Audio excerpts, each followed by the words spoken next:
Hi, it's Skiffin Lebates here, and today I took a break from things, from blockchain and a bunch of topics I've been reading about for the last couple of weeks, and actually went and looked at someone else's code. Now, when you read somebody else's program, it's not like reading a novel. It's more like reading 3 or 10 or even 30 choose-your-own-adventure books. I don't know if you remember those things like The Warlock of Firetop Mountain and stuff like that. Anyway, a bunch of those choose-your-own-adventure books all jumbled together, especially if the code is written in an object-oriented manner. And actually the same is even the case if you're reading code that you wrote yourself but a year ago. It's like it was written by somebody else. And the problem with a computer program is that as human beings, we're used to stories, and we're used to them having a beginning and a story arc with a middle and then a conclusion at the end, or a lesson at the end or something like that.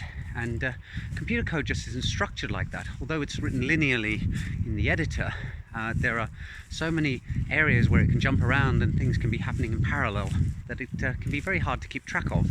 It makes things like The Matrix, or what's a movie that people thought was really confusing to follow? Mission Impossible, I think, was one of them. It makes those look trivial by comparison. So I was, however, fortunate enough to have the guy who actually wrote that code online at the same time, so I could talk to him over Slack, and that made all the difference.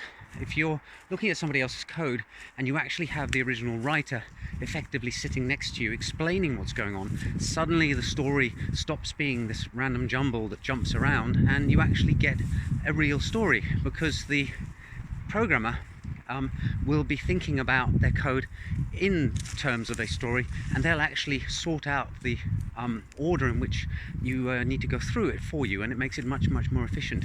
And of course, this is kind of where the paradigm of pair programming came from as well, the idea that you effectively have a storyteller and a listener. So it's been good. It's been nice to take my mind off things, and hope you found the analogies interesting. See you in the next video soon. Bye for now.